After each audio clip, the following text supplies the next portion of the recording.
네, 이렇게 정치 쟁점화되고 있는 민주당 당원들의 댓글 조작 사건을 취재 기자와 함께 자세히 짚어보겠습니다. 김준범 기자가 나와 있습니다. 네, 김 기자. 네, 안녕하세요. 네, 정치권에서도 이런저런 의혹들을 제기하고 있고 사건 자체도 복잡하게 전개되고 있는 양상인데 먼저 큰 흐름부터 좀 짚어볼까요? 사실 이번 사건 같은 경우는 민주당이 댓글 조작을 수사해달라고 고발을 했는데 막상 수사를 해보니까 피의자들이 민주당원이라는 이 점 때문에 더 화제가 되고 있습니다. 특히 구속된 그 민주당원 3명 중에 드루킹이라는 아이디를 쓴 김모 씨가 핵심인데요. 현재 경찰이 2명을 추가로 수사하고 있는데 이 두 명도 김 씨가 대표인 출판사의 직원입니다. 결국 일명 드루킹이 언제부터 무슨 일을 어떻게 해왔는지 이걸 봐야만 이 전체적인 사건의 흐름을 이해할 수 있을 겁니다. 네네. 이승재 기자가 리포트로 정리해봤습니다. 댓글 조작 사건으로 구속된 드루킹, 김모 씨는 소액주주 운동 인터넷 카페, 경제적 공진화 모임을 운영하는 온라인 진보 논객입니다. 최순실 국정농단 의혹이 터진 직후인 2016년 후반 온라인 정치활동에 전면에 나섭니다. 더불어민주당 권리당원도 탈당했다가 이 무렵 다시 가입한 걸로 추정됩니다.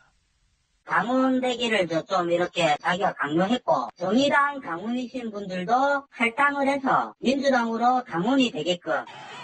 민주당 대선 경선 직전 문재인 후보 지지를 내걸고 경공모 회원 2천여 명을 중심으로 온라인 지지운동에 뛰어들었습니다. 비슷한 시기 김경수 의원과도 안면을 트게 됩니다. 대선 경선 전에 문재인 후보를 돕겠다면서 스스로 연락을 해왔습니다.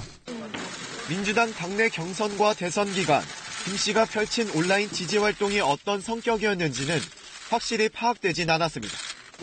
다만 경공모 차원에선 공유된 기사의 추천을 누르거나 댓글을 다는 정도였던 걸로 전해졌습니다.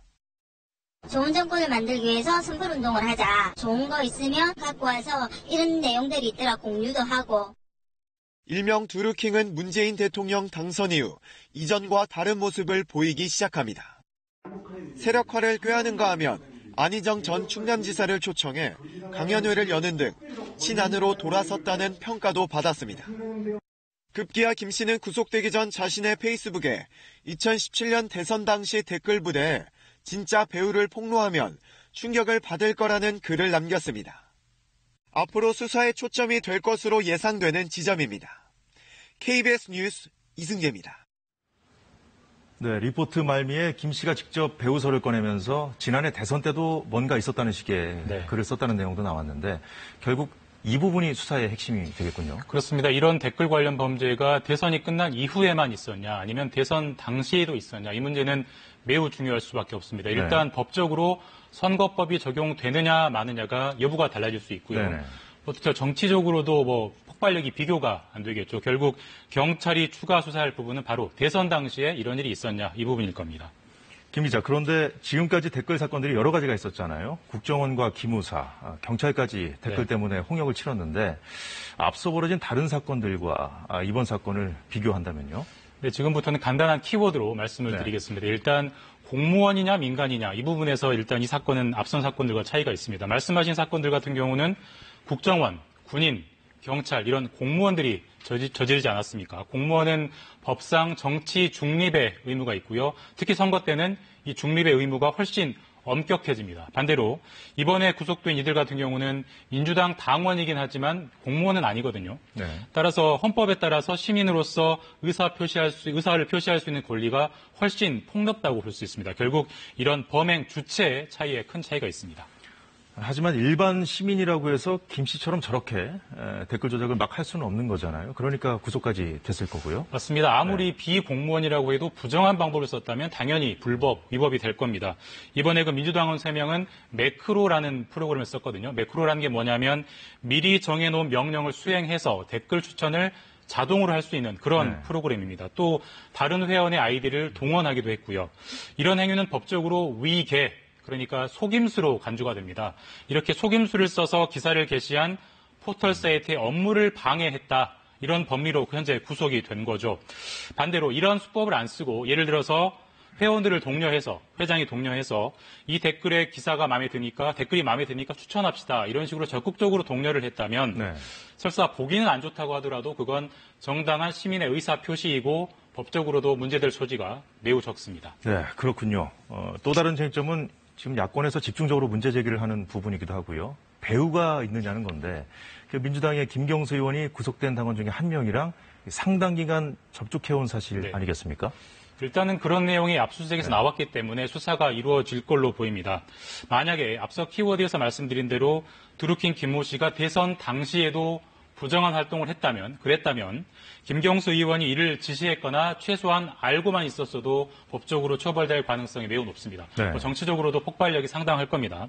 반대로 그렇지 않다면 민주당의 주장대로 개인적인 일탈로 끝날 가능성이 상당히 높습니다. 현재 김경수 의원의 해명은 이렇습니다.